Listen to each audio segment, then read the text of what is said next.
Guest tonight is Grandmaster Stuart Conquest. Welcome, Stu. Nice to see you. Dan, always nice to see you. Thank you very much. And I should just mention to everyone that Stuart is the tournament director of the Hastings Chess Congress, the Mm. legendary Hastings Chess Congress. So we're going to be talking all things Hastings tonight and looking at some games and finding out, what's going on at the Congress this year. And which number Congress is it this Yeah, year? good question. It's the 99th, Dan, the 99th Hastings International Chess Congress this year, the 99th, which means next year it's our centenary, but we've got to get there. So first it's the 99th, and yeah, it's going to be something really special, Okay, really so this special. is kind of the build up to Mm. to the big one, but we're going to party like it's No, 1999. That's the thing. Oh, hang on, Stu. I think you've frozen. Oh I, no. Oh, you froze for a moment there. Oh, you're back again. Okay. back. Okay.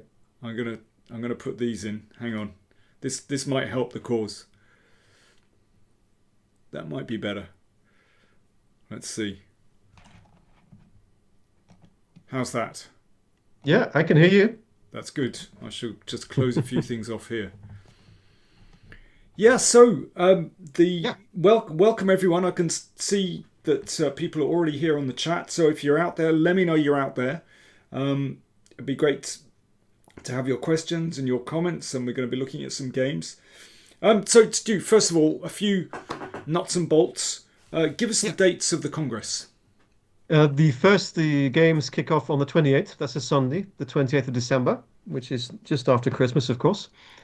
We have a Hastings Masters event, which is the main event, which is open to all. We have Grandmasters and International Masters playing, and we also have, let's say, club players, amateur players, right the way down in rating. Lots of young players as well, importantly. And then we also have sort of parallel events of 5 rounds, um, more or less at the same time, same schedule as the Masters for people maybe who with rating limits. So I think 2050 maximum for those events, and then it's below 1750 as well. And then we wrap everything up with a weekend congress at the end, which is open to everyone as well, with Okay, four so the sections. weekend Congress is actually after the Yeah, Masters. yeah. So many people come and play in the Masters or Mm, these side events, let's say, yeah. and then they stay and they play the weekend as well. So they kind of maximize their chess exposure during their stay, which is, of course, very nice for us. Okay, that's really nice. Okay, we've got some people on already. I can see, yeah, some familiar faces. We've got Matt Salmons. Hi, Matt. Nice to see you again. Coyote, hi. We've got Owen Pritchard in New Zealand. Mm. Uh, Good morning to you in New Zealand. And we've got Bela Glavi in Serbia. So, well, if anyone can beat New Zealand as far as distance goes, I want to hear you.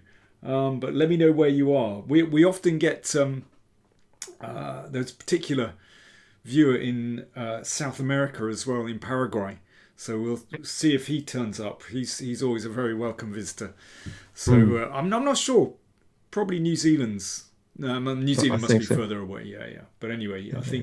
I think Owen is winning the prize for the furthest distance anyway. Mm. So the Hastings always runs over the old year into the new year. It does. It's just a tradition. I think it's also has been known in the past, even still, as the Christmas Congress. Yeah. Always just coming, as you say, starting typically on the 28th.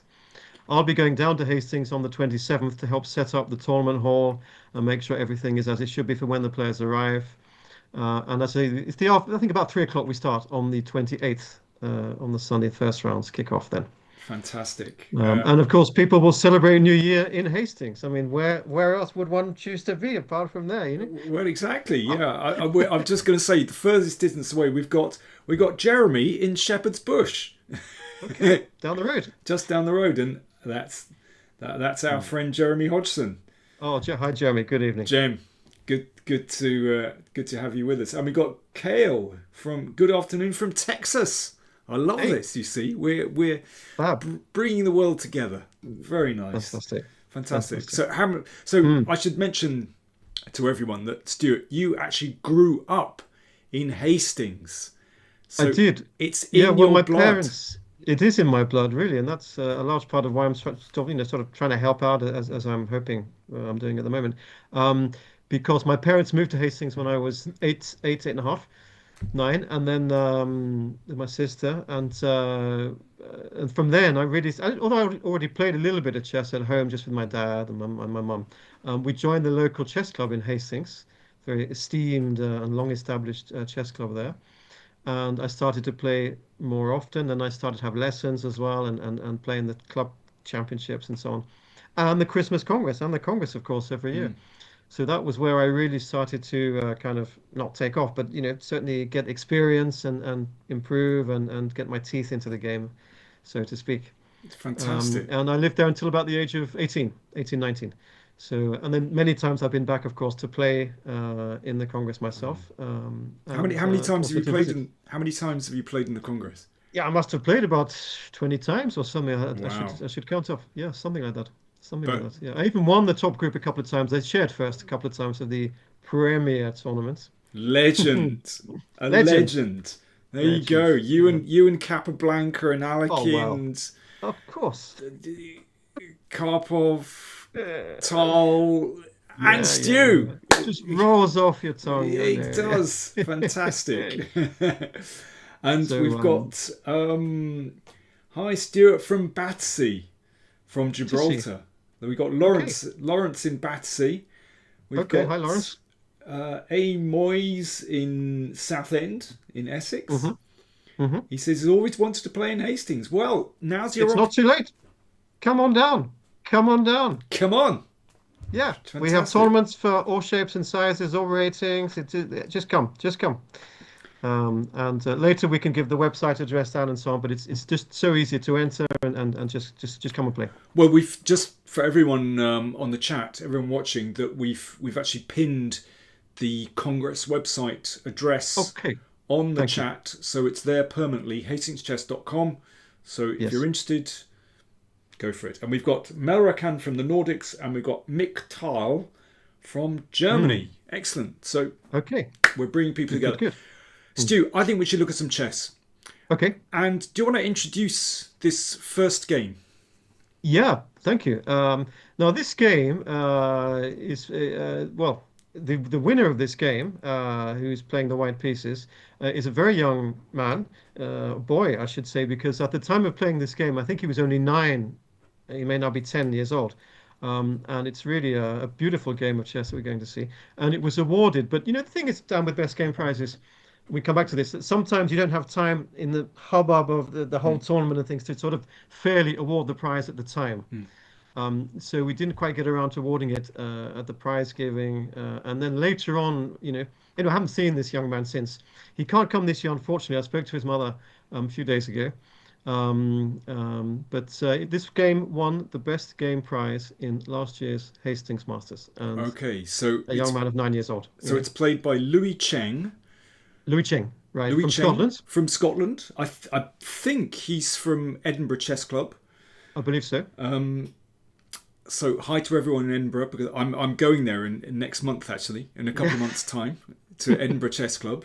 That's just purely coincidence. So he's from a very, very strong chess tradition in Edinburgh.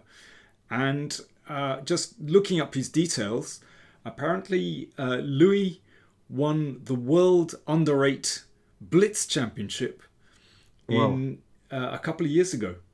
So, I mean, Yeah. that's absolutely Fantastic. fantastic. Well, So there you go. Very, let, very talented player. let's have a quick look at this game. So, Louis playing white. And I'm going to pause the game at a certain moment. Gioco piano.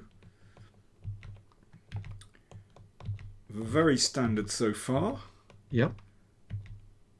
Bishop e3.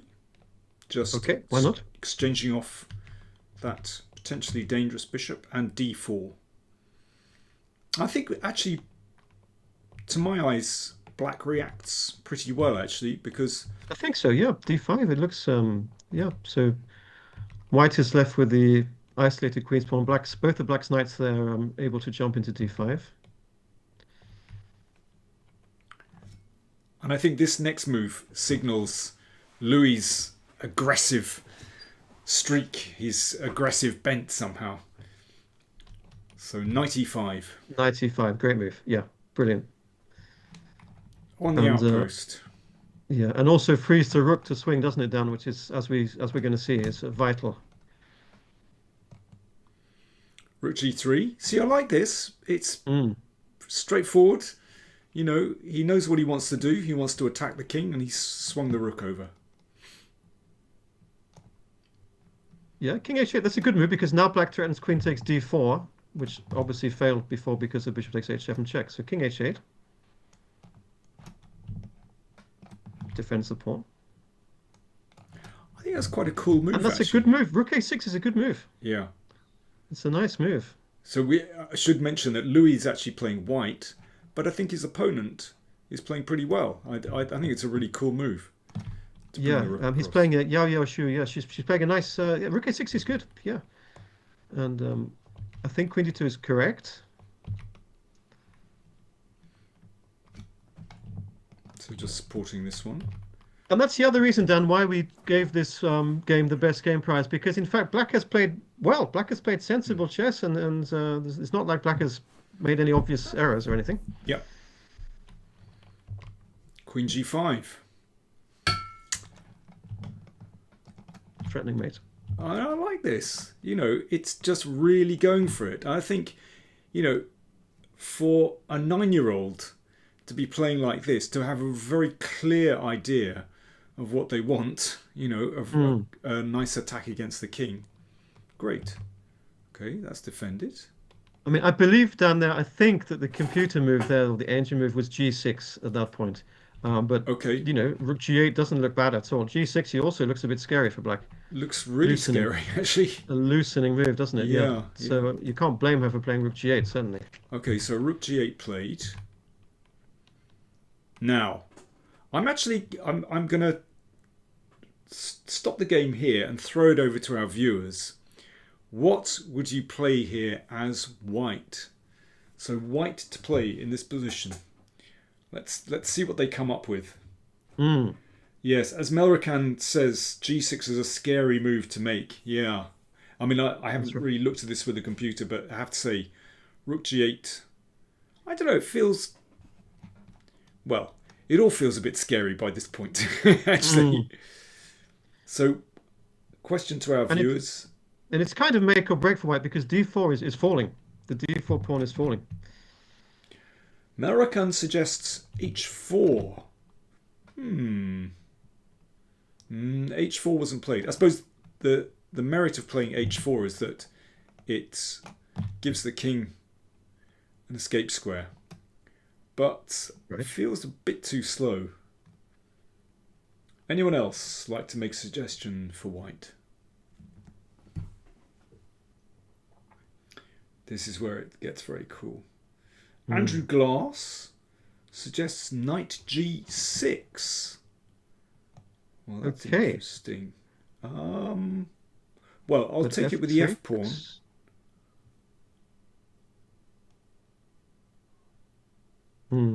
Not sure there's a good follow up. We've also got Miktal suggests bishop h7. I mean, these are kind of frightening moves because, well, what's the follow up now? I mean, rook h3 is possible. Oh, and it's not possible. There we go. So maybe queen h5. I don't know, but it's queen h5. It's not clear sure. What it's the not. threat is. I mean, maybe just queen f6 or something. Probably good enough as well. Rook h3. Okay. It's still going. It's not so clear. Oh, maybe. Oh no. I mean, this is problematic. It is. Maybe queen h6. Maybe this one. Yeah. crazy. And yeah, I mean, bishop to it's not so stupid. I mean, I have a funny feeling there might be a good move here, but it's not not completely obvious to me. Yeah, interesting. Maybe in this position, Maybe here black has to be very precise. Yeah, maybe rook d4. could be rook takes d4. Yeah, it's probably the right move. But yeah, it's all a bit scary. We had a suggestion of. Matt is suggesting knight f7 and then rook h3. Maybe in another position. I don't know. I mean, there's sort of quite a few quite plausible tries here. I have a feeling. Well, perhaps here g6 might shut out, but maybe Matt was thinking another position. I don't know. Anyway, we've had a few suggestions. Lawrence and Isurawala suggesting rook h3, and that was indeed the move that Louis played. That's right. It's a good move. It's a very good move. I think it's the best move. That wouldn't be so bright. But rook h3 starts to look very scary indeed. Yeah. And here, I think one threat sorry. down. Sorry, excuse me. One threat is queen takes f6 now. Queen takes knight. Oh, nice. That's the major threat, I suppose. Yes. And h6 gets duffed up. That's the easy one. Yeah, so I mean, this is a really scary position because there are 2 points that are very sensitive.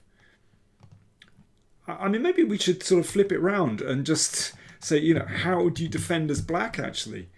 And that's not so simple. So that's what I'm doing now. If you were playing black and you were facing a 9-year-old sitting opposite you at the board, how would you try and defend this position? It's very scary. And this is why I think, Dan, that rook g8 in fact was a mistake because rook h3 is so powerful. The fact that f7 is now potentially loose if the black bishop moves away. Everyone's gone very quiet. They like to give their pieces away. They're very keen on attacking, but I'm afraid my viewers, when you flip the board and they have to defend, they don't like it. I mean, maybe g6 now. I don't know. I'm not sure. Is g6 possible? Yeah.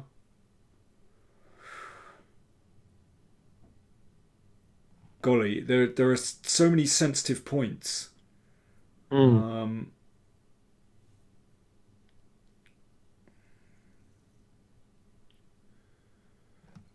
mean, can we flip back with a rook and play rook f3 here? Okay. Yeah. Sure. I mean, I don't know whether Maybe this is... king. Sorry, go on. No, maybe king g7 is just about possible. Okay. Yeah, could be. Yeah, not obvious. How we keep going. Or okay, queen h6 or queen h4. I don't know. Queen h6, queen f8. Nothing absolutely clear. Yeah. I mean, I suppose after this, one could come back again, and there's hitting this, and you never know, something might turn up here. I'm not sure. This is on prees now. Oh, bishop takes. Yeah, Right. yeah. This is too much. Right. Yeah, maybe g6 then. So, yeah, scary. Maybe bishop takes g6. I don't know if that's Okay. possible here. Who Yes, knows? we should really be looking at that move first. Yeah. Yes. Doesn't seem to work though, does it? Because that rook is still hanging at the end, isn't it? Yeah, Knight so takes, this one- rook takes, Yeah. and bishop takes rook. Yeah, so yeah, could be g6. Yeah, maybe is what black g6. should do. Well, we can say that black did not play g6. Black played this instead. Now, I'm going to hand it over to our viewers again. What did Louis play in this position? White to play. What beautiful move did he come up with? Well, not so much this move, I don't think, Dan, is it? I mean, Shh, don't give it away.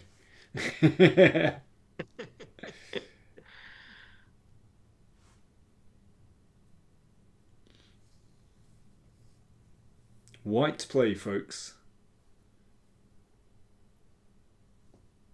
It's a very good game. I have to say, just seeing it again now, it's really excellent. Yeah. I think there's a bit of a lag um, on the chat. We're not getting instant moves here. Because normally this is the kind of thing that our viewers would just Mm, boom.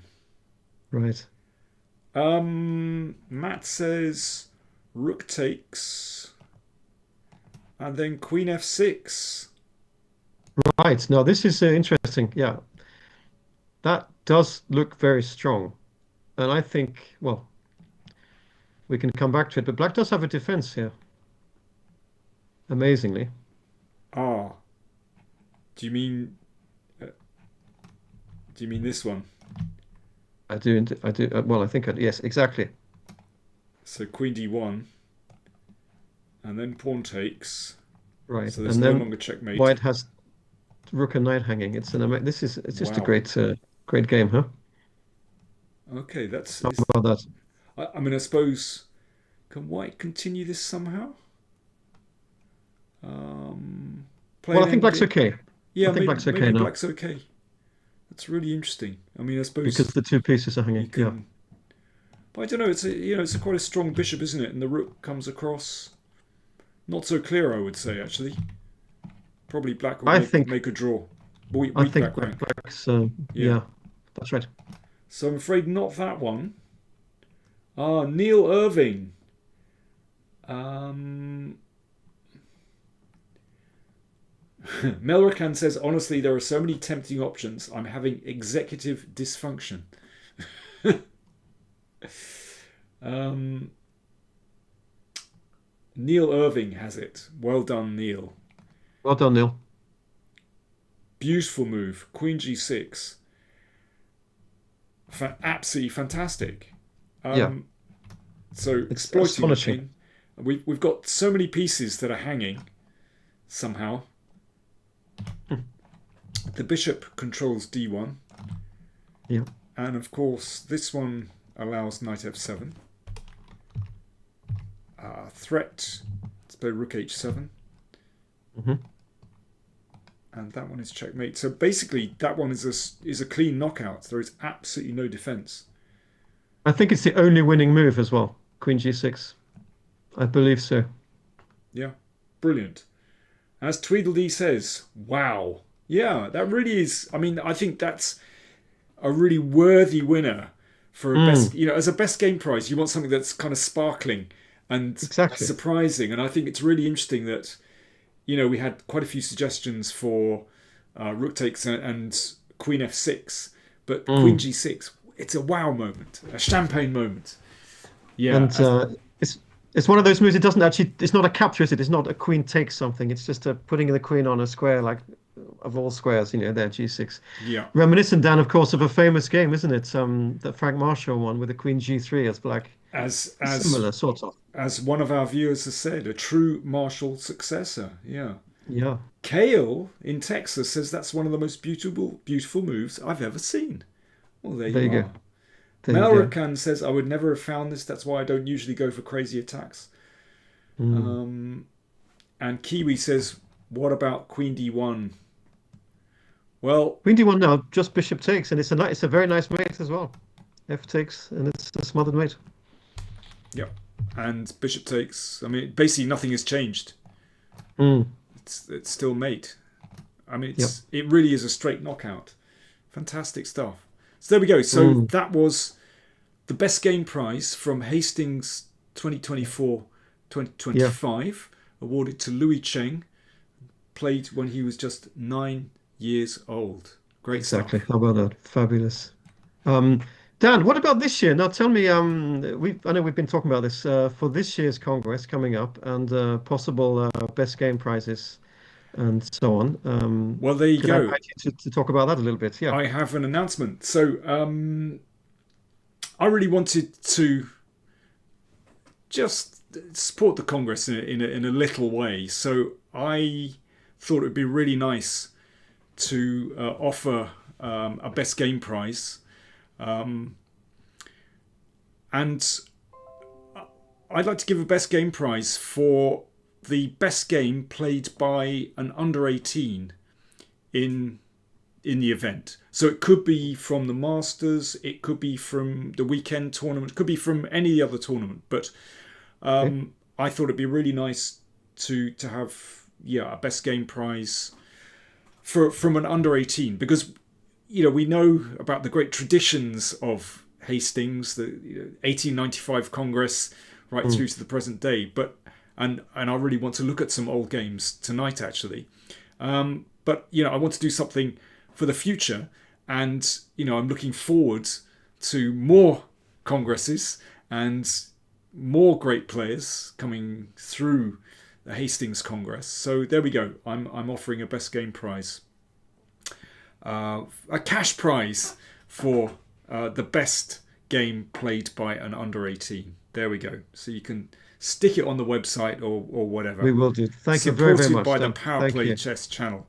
And We shall. Thank you very much. hopefully, I'll be able to feature that game on the channel as well. Yeah, absolutely. So there we go. Absolutely. Yeah. And Brilliant. hopefully it's as good as that game. It's that game. I mean, goodness me. Yeah. What an inspiration to all of us. Yeah. That game was. And Good Dan, stuff. if you'd like to come down to Hastings to present the prize I will. in I will. person, yeah, I will. if you can. I'll come down to present the prize. Yeah, I'd love to. It'd be really nice to come back, actually. Andrew Glass says, "How can we contribute to the prize?" Too late. I'm contributing. It's my prize. But if you want to, Andrew, if you want to contribute, You can have a different prize. you can have Yeah, a different it's okay. prize for something else. Yeah. But if you want to, Andrew, if you want to contribute to the Congress in any way, I'm sure Stuart would be delighted to hear from you. Well, no, in all seriousness, you're very welcome. Anyone who wishes to donate or contribute in any shape, form, manner, just go ahead. Yeah, just get in touch. I've been looking out for when I knew we were going to have this broadcast, some old games as well. I mean, I wanted to show that brilliant game from last year, but I'd like to show one of my favourite games that I remember from when I was growing up. So this is from the Congress in 1971 over into 1972. Viktor Korchnoi against Anatoly Karpov.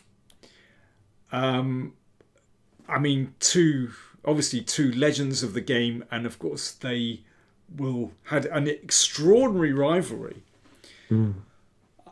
I often remember Soviet players coming to Hastings, and then they would, after Hastings, they would come and play simultaneous displays in London. That's right. That's right. Because, just for viewers, they should know that at that time there were the London Junior Congresses over, actually often at that time, over just after Christmas into the New Year. And then at the prize giving, there would be the prize giving, and then the Soviet Grandmasters, or whoever the visiting Grandmasters were from Hastings, would come afterwards, and they would give simults for juniors. So, I remember Korchnoi turning up, for example. Very exciting. And often the Soviet players would agree a draws against each other at Hastings. And This then is true. try and duff up the English players.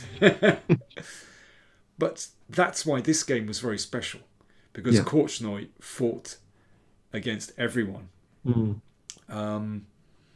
I think this game was played down also quite late in the event, even one of the very last rounds. And Karpov, if I'm not mistaken, was ahead at this point going into this game. Right, because actually I just had a quick look at the cross table, and I'd forgotten actually that they tied for first. They did. And of course that was only because Korchnoi won this game against Karpov. And he absolutely crushed him.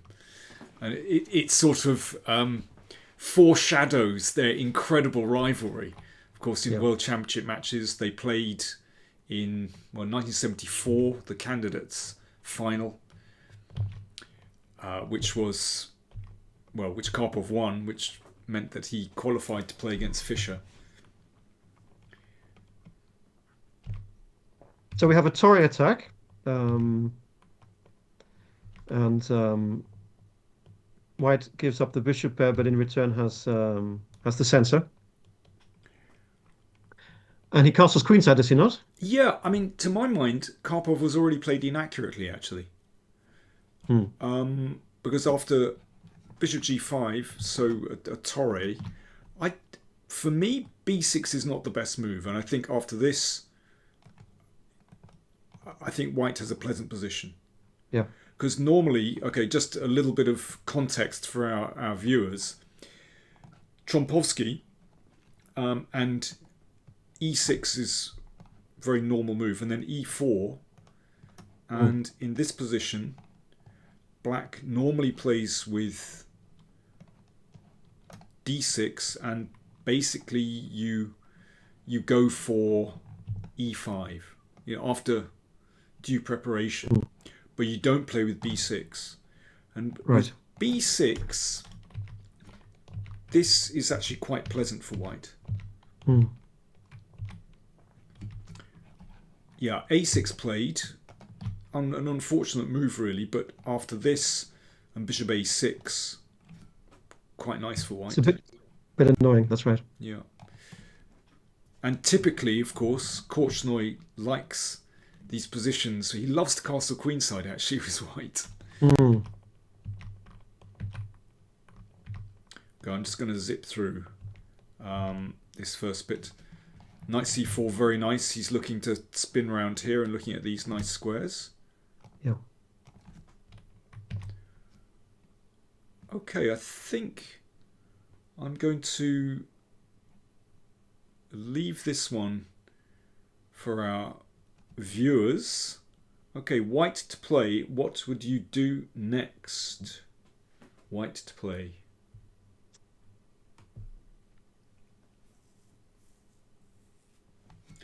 Neil Irving asks, which year was it? So it was the Hastings Congress 1971, 1972. So yeah, I think you're right, Stuart. It was maybe the penultimate round, or 2 or 3 rounds from the end. Yeah, or the round before that. I think the penultimate.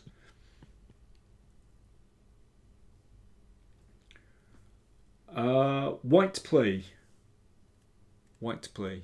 So this game, tell me, Danny, this game made a big impression on you at the time, or when you first saw it anyway? I remember at the time, just because there were extraordinary, one sense there was a real rivalry between them. I mean, I was very young. No, I probably didn't see it at the time. I remember reading, seeing this game, actually at the time of the 1974 match. So it was afterwards that I saw it. And there was this book that was produced by, I think, Bill Hartson and Ray Keane on the 1974 match. And it was included in that book. And that's when I first saw the game. I mustn't... Okay. I wasn't sufficiently chess aware in 1971. I was a bit too young. And yes, Neil Irving, it was certainly pre-defection. Very much so, yeah. So I saw it in that book, and I just thought, wow, yeah, they were, I was just amazed that they were sort of fighting so hard against each other. Tweedledee says, good moment for d5. Yeah, definitely d5, shutting out that bishop. Yeah. And I think with the bishop on c2, then c6 doesn't really feel right. And yeah, maybe the knight can hop in here, and maybe the bishop comes around. Looks very nice. So yeah, d5. I've got to say, well, it's interesting actually.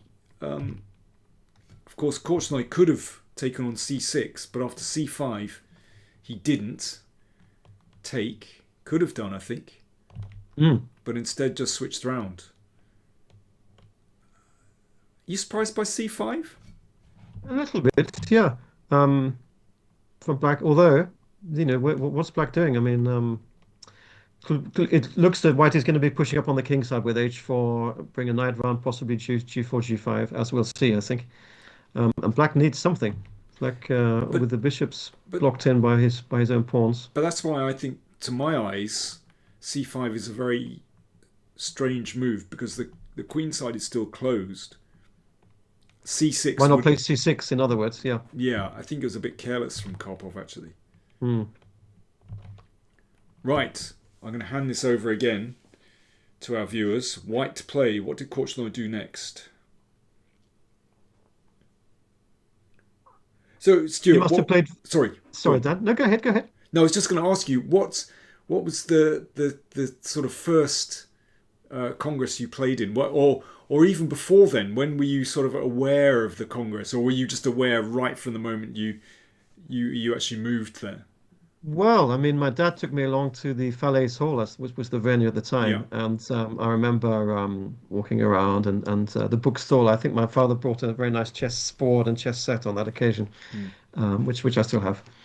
And but I remember going down to the premiere event, as for example, Korchnoi and Karpov, but this would be in something like 1977, 76, 77, or possibly 77, 78, and seeing the grandmasters and masters playing there in a sort of a theatre setting, in effect, yeah, with an audience there, everyone quietly watching the big old-fashioned demonstration boards yeah, showing the moves, and just sort of being, like many of us, a little bit awestruck yes, at the sight of these legends and these great players there on the stage. yeah, With everyone hushed, and occasionally a move would be played and the board boy would make the move on the, it was great. Yeah, yeah. loved it. Um, so that was my first, and then I started playing, but in the lowest of the low tournaments. I mean, really beginning as I mean, I was compared my strength then with the first game we saw of young Louis at 9 years old. Man, I couldn't have played a game like that. Not a hope, Mm, at that age. yeah. Um, We've but yeah.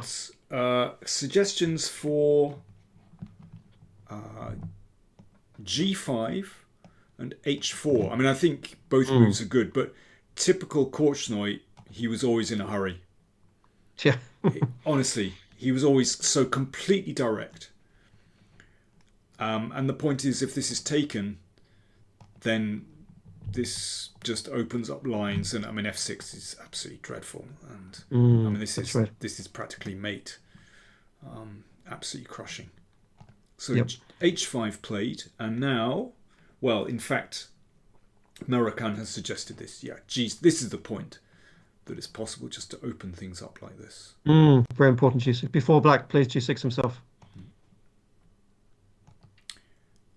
And then knight g5. Wow. I mean, this is absolutely horrible for Black. Mm, It's rare that you see Karpov in such a position where, positionally he's just getting taken apart, actually. So I'm just going to yep. zip through because I'm conscious. I want to look at some other games. It's an octopus. I mean, I'm actually even quite Mm, surprised at the way that Korchnoi played this because he went in and grabbed material, and it all right. worked out beautifully. But I have to say, my first thought would be just to continue, um, hammering Okay. down Right. Right. the Right. G Yeah. file because, well, I mean, Mm, obviously that can't be taken because of this. mm. It doesn't look bad. Anyway, I'm Looks sure good. he must have spotted something, but Looks good. I'm just going to go through the next few moves quickly because there's a moment which I think is very interesting. So Korchnoi's won the exchange, and he's just taking care of a bit of counterplay on the queen side. But now he returns to this side of the board. Yeah. Now, can anyone find a plan for white? Mm, White to play. So essentially, how are you going to break through? yeah.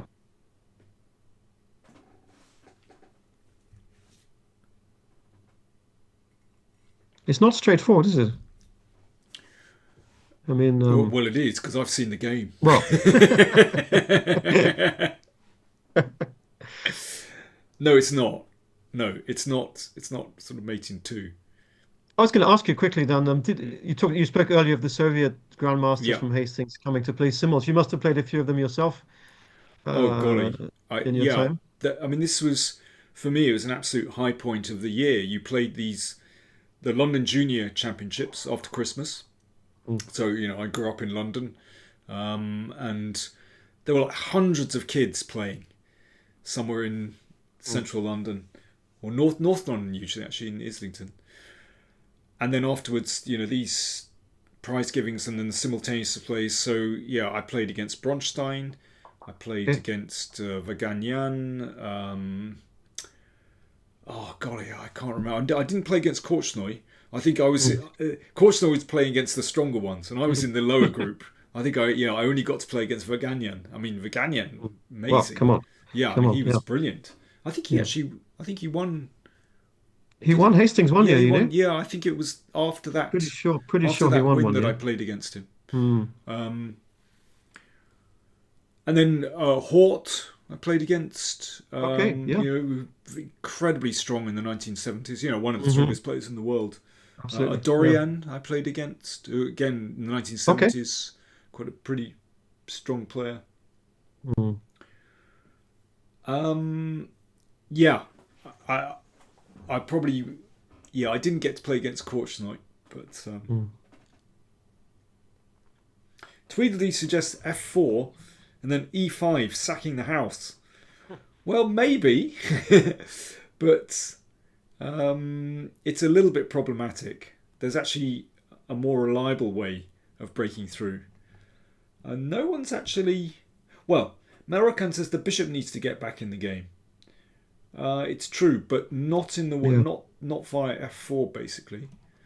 So the game went like this. I mean, Stuart, you're right when you say it's not straightforward. A little bit surprising. Korchnoi Yeah. played Queen f1 Hmm. and then Bishop e2. I I mean, mean, Queen F1. He looks like he's maybe thinking about F4. I'm sure he wasn't. A little yeah, bit of yeah, misdirection maybe there, and then yeah, Bishop E2. absolutely.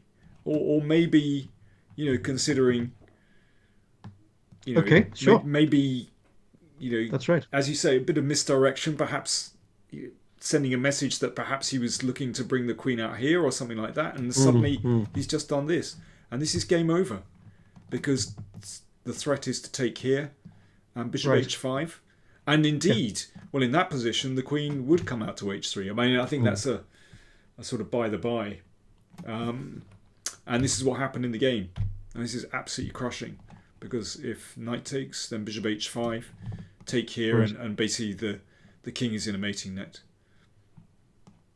And look at Black's Combination bishop on A8. Black's poor bishop. terrible. Yeah.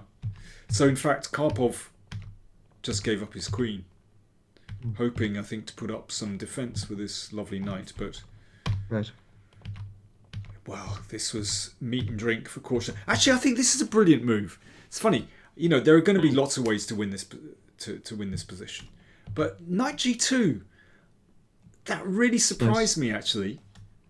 Um, It's very nice.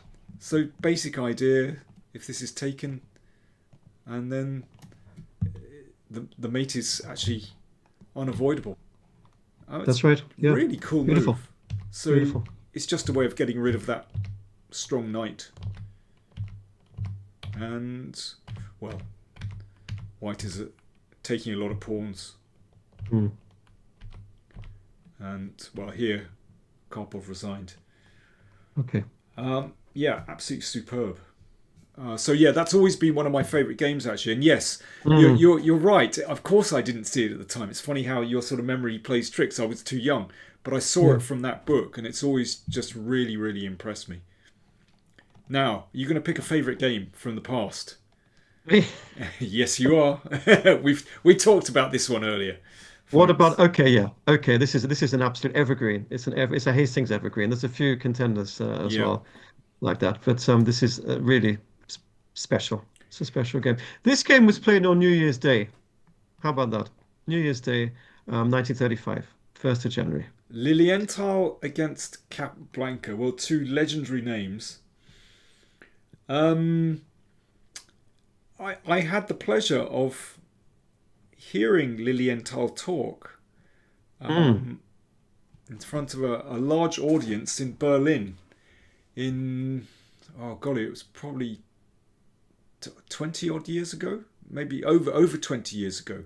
And he was already in his 90s. Yeah. And he talked about playing Emanuel Lasker. Oh, wow. Amazing. Incredible. Um, and I interviewed him, and he also related how he was good friends with Capablanca. And Okay. when Capablanca played in Moscow in 1935, Mm. they used to go out in the town together. Okay. And Kappa liked going to sort of these nightclubs in Moscow. I should stress. Well, when you say that Kappa, they played this game on New Year's Day, Kappa was not a drinker. Kappa was a Right. teetotaler. So Kappa didn't have a hangover, as Mm. some of us might have done on New He, Year's Day. he should have had a drink after And this maybe, game, well, maybe. maybe he should have had a drink before. Who knows? But no, Kappa was a teetotaler. He didn't drink.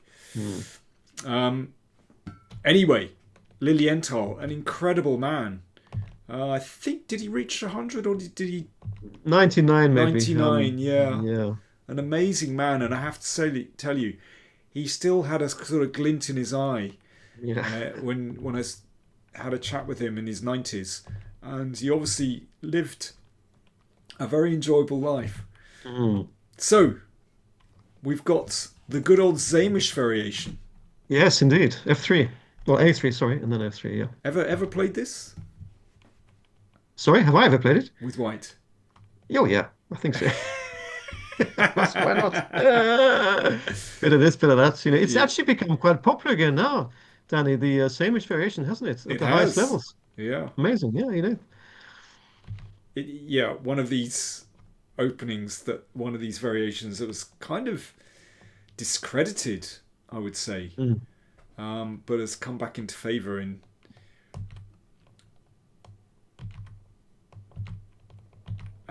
actually amazing that Lilienthal played it against Capablanca, of course, who you'd expect to, this sort of variation was meat and drink for him. He would normally something that's deemed a little bit anti-positional, but In fact, Dan, sorry to, yeah, yeah, but this same variation, but just go back, please, a couple of moves there, yeah, was played the year before, because I thought we might look at this game. I had a quick look go beforehand, on, before coming on the show. yeah, And this same line with bishop takes c4, bishop takes queen a4 check, exactly the same.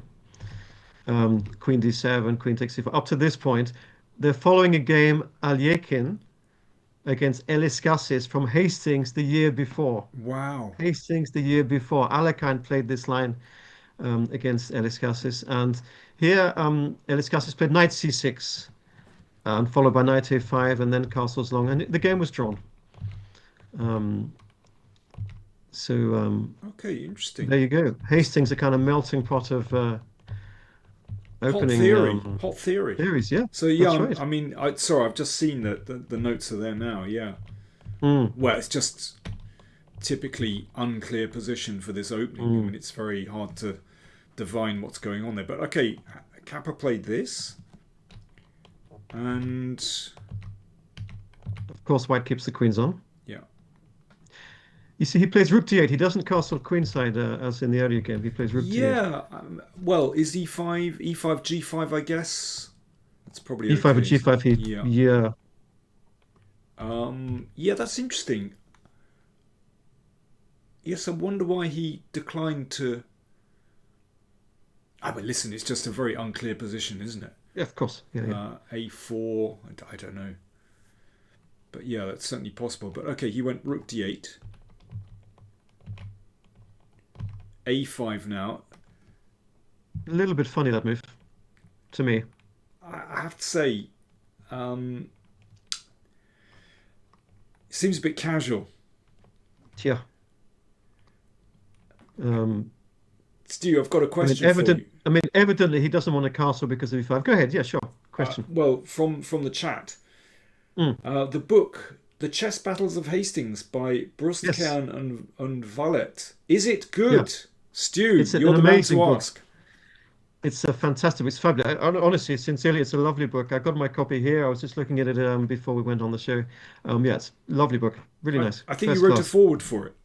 I did. That's right. I wrote a forward for it, and I just sort of polished it a little bit here and there. Had a look as it was going through the publishing Yeah, process, you know. But yeah, but it's a great. It's and I know that a lot of work went into that book, a lot of research and sourcing photographs and so on. And it's brilliant. Really nice. yeah, yeah. I've got the First book class book. somewhere in Oh. somewhere in the piles of books here. I have the book, and it is a Mm, very nice book. And yeah, we both have this book as well, that's right. Battles of Hastings, which is a Yeah. very old book, which is put together by Reg Claude Yeah. and was published by Pergamon in 1991. So quite an old book, but actually a very nice book, It's a nice and book. really nice photos, I have to say. With And by the way, Reg Claude, the author, his son Adrian, yeah, friend of mine, he's a member of Hastings Chess Club, and he's oh, also he's a member of the organizing committee for the tournament. okay, fantastic. So yeah. Kevin Winter, Kevin, nice to hear from you. Asks any big names at Hastings this year? Um, Stu, Well, Danny, you said you're going to come down, Dan. So not playing, but I'll very happily donate the um, prize. But yeah, yeah. who's Well, big names. We have several grandmasters already confirmed. Others may sign up. We have Simon Williams coming, which is very nice. great? So Shout out to Simon Simon coming playing the back Masters? Yeah, in the Masters, of course. Yeah. yeah. We have Stephen Gordon, who we both Ah, saw recently, Dan, yes, at yeah. the London Classic. Stephen's coming to play in the Masters. We have a French Grandmaster, Pierre-Laurent Paoli, who came last year. Okay, Um, Welcome back to him. And Alexander Kovchan, who lives in this country, who represents Ukraine. He's playing. And others. And we have some IMs and some young German IMs, a young Turkish IM, and so on. So very good. many people to watch. Yeah. That's right. Okay, so this is yeah. Already Kappa.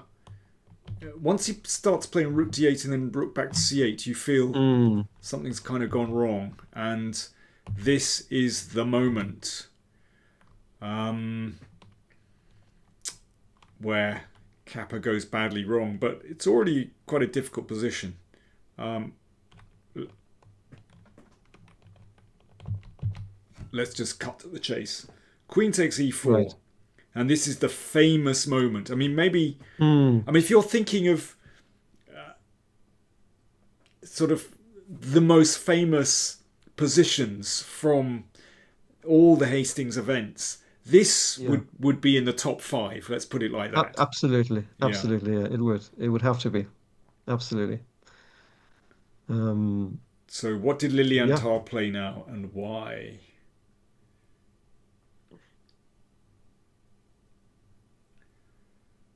Kevin says, did Lilienthal pass away at 100 last year? I think he died actually a few years ago.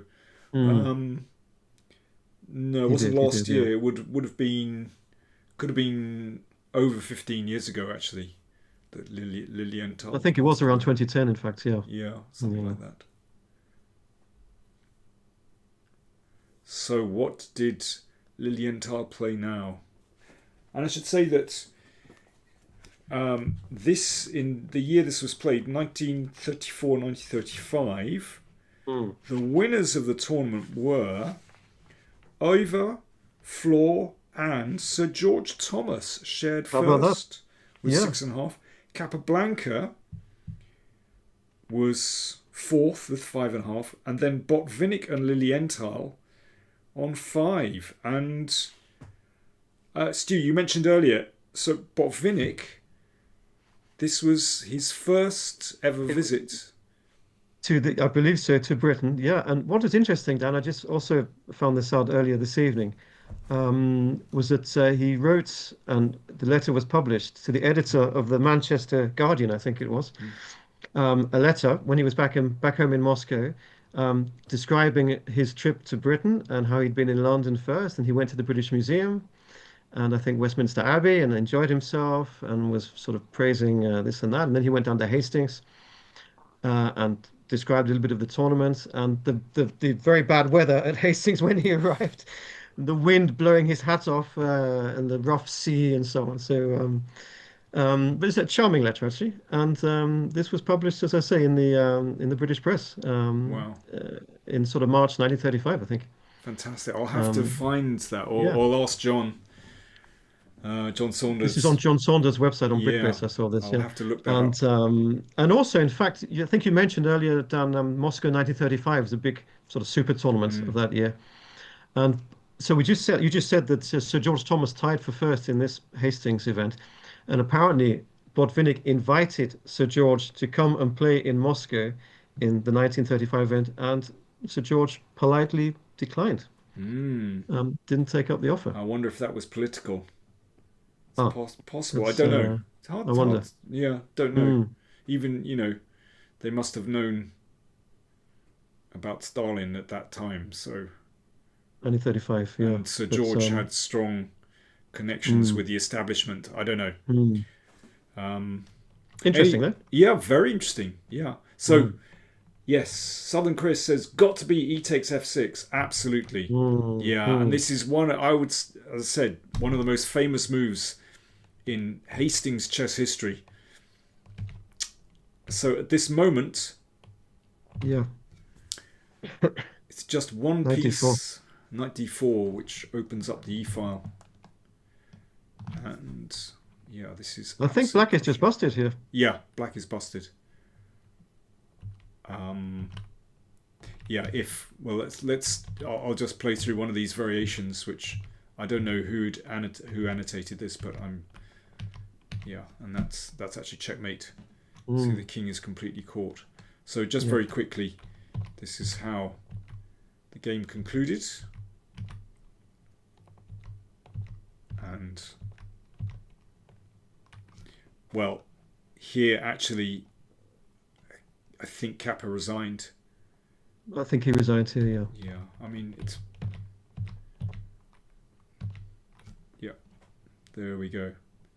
Mm, And it says yeah. here, Capablanca smiled, offered me his hand, and congratulated me. There we are. Very, very nice. So that's the final position. E takes F6. Do you know, Dan, as well, again, this comment was somewhere, I'm not sure now where, this famous game, I'm sure you know it as well, of Michael Tal against Hecht, I think it was, the German Ah, grandmaster, yes. where he plays E takes F6, the same move. Yes, It's a queen sacrifice and ends up winning a very nice game from yeah, one of the Olympiads. that's Yeah, right. And I think Varna Olympiad, I think. Yeah, that was a little bit more unclear actually. I it seem was to unclear. remember. Yes, yeah, you may have Yeah, covered that game. Yeah, yeah. um, Kevin says he thinks that Lilienthal was Petrosian's coach. That's true. Yeah, he was for a time. yeah, he Al- was. That's yeah. right, Kevin. Although I remember reading Suetin Mm. wrote that he thought that Lilienthal was too soft on Petrosian. Ah, He wasn't strict enough. And Petrosian switched coaches when he made his sort of his successful bid for the world title. right. That's what I read. But I can imagine Mm. that because Lilienthal, someone who clearly loved life, glint in his eye, he liked a good time, and I can imagine that he was just a bit too laid back as a coach. Basically, Mm. you want to play the King's Gambit? Ah, Yeah. Tigran, off you go. Mm. Who knows? Who knows?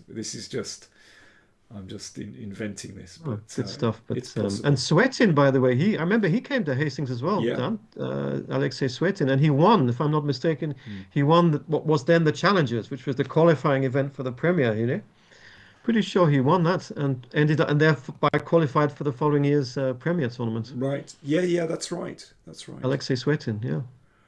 So, just a reminder, everyone, that the Hastings Congress, that Stuart is the tournament director, and taking place from the 28th of December to the 4th of January.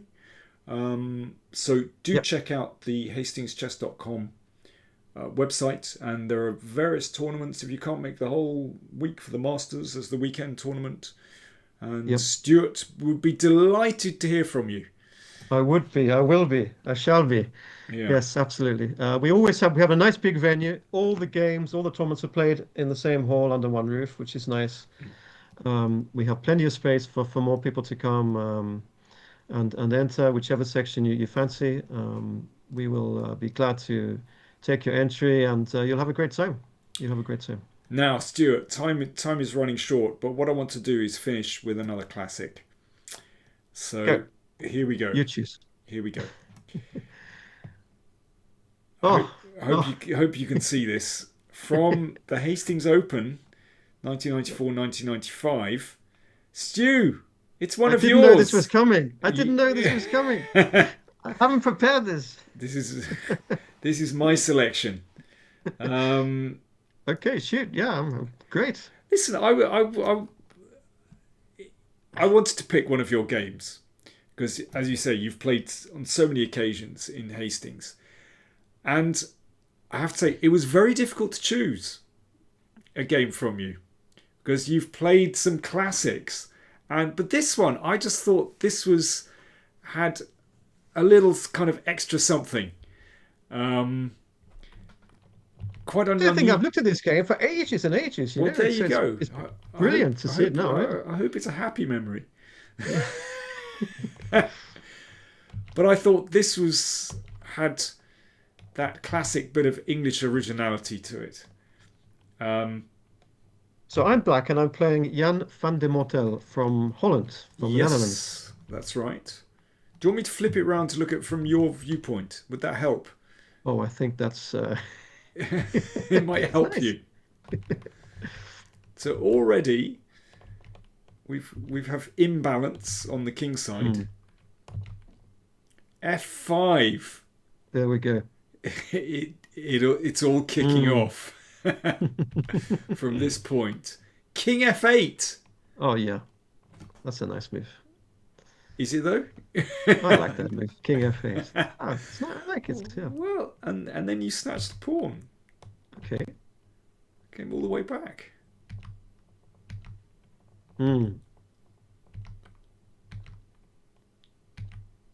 Okay. And then rook g8. I thought, Right. you played this in a very original way.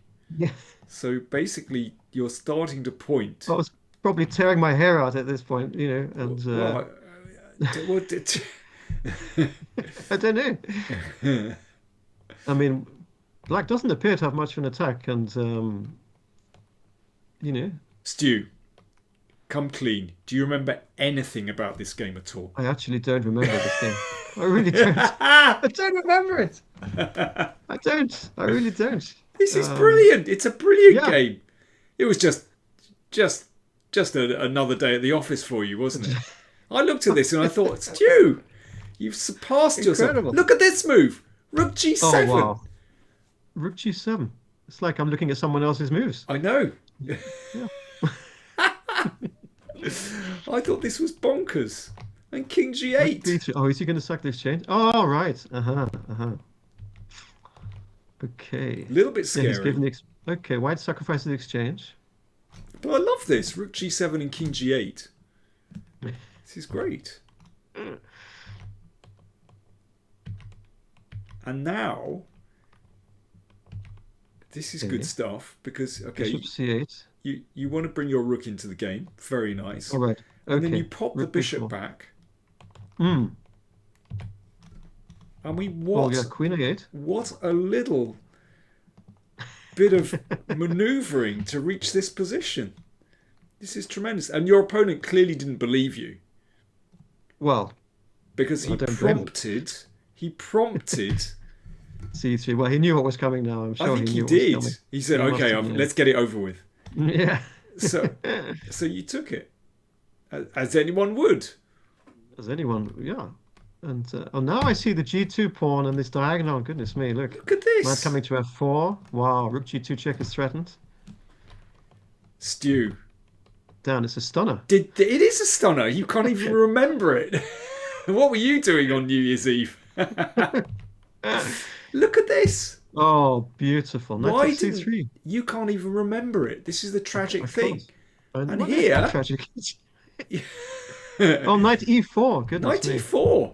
So if this is taken, Yeah. I suppose you're doing God. quite well here. I mean, worst case, you I think can so. just dip Yeah. back and take this, I guess. Looks good. Good enough. Looks good. Yeah. Queen e8. Okay. Your opponent decided I'm Oh, goodness me. F6 and rook d6. Wow. going down fighting. Maybe a time scramble. Yeah. I don't believe it. Surely you. Queen e8 stops all that. Stops all that. Now it's oh yeah. Queen e5. Good. A prosaic finish. But actually, Oh yes. Look at that c-pawn. and it rolled. It rolled. It rolled. There Move you 40. are. C3. You see, Yeah. I thought that was a fantastic game. It is. I don't disagree. I think it's lovely. Why didn't it win a best game prize? It Yeah. deserved it, Stu. You know. It really did. Um, Okay, this one Thank you clearly. for that. Thank you You for know, that. you're welcome. No, seriously, I thought it was Yeah. a lovely game, and Nice. for me, it's kind of star moves. It's when you play like this and King G8. And the king walk. I So guess to play king h8 and queen g8. I mean, I don't know. Well, Yeah. maybe, but also it meant that in this position, when you move the rook, of course, you don't have to Right. think about this, but it's just kind of very tidy. Yeah. I mean, Yeah. that's I've never seen anything quite like it, to be honest. Yeah. I think I was provocative, you know. Very great stuff. But Okay, clearly you haven't remembered that one. However, if you were going to remember for next time, hmm. which game of yours sticks in your mind from any Hastings tournament? wow. Is there one that you're particularly proud of? Of my own games. Of your own games, and I'll produce it for yeah, next time. Well, I think we might have covered this last year. We did a show, didn't we? The first time I played in the Premier, the first time I played, obviously it was quite daunting and so on. And I played the American player Edward Formanek in the first, who'd won the previous year's challenges. Yeah. So he'd qualified for the Premier that way. And I had black, and I played the Benko actually. And I won with black in the first game. A nice game, 30 odd moves. And I think I got my black I got a knight to C1 or something, or D1 or something on his back rank in the middle game. That was of course a very fond that's a fond memory for me, because it was the first time I played in the Premier. Yeah. And to win the first game. And I had a pretty good tournament actually that year. Fantastic. Okay. So that's one that sticks in. Yeah. That's one. Okay. Yeah. I won't squeeze any more memories out of you. Yeah. That's a good one. Yeah. But Great. actually, I could just quickly squeeze a bit. Seeing that I played Jan here from the Netherlands, I've got talking about chess books about Hastings. There's this book here. I don't know if you can see that. Yeah. Can anyone see that? Which is a Dutch chess book. And it's called, I can't pronounce it very well. Weerzien der Schachmeesters. The Return of the Chess Masters, I think it is. And it's from Hastings. It's the tournament book in Dutch of the Hastings 1945 to 46 event, which of course was just after the Second World War, the first Hastings to come back. And written by Hans Schmoch and Lodewijk Prins. Prins played in the tournament that year. I'm going to tell you who won it in that year. I'm looking it up in my book. 45-46. 45-46. I mean, it's incredible that the Yeah. Congress actually took place in those years. Yeah. Tartakova won.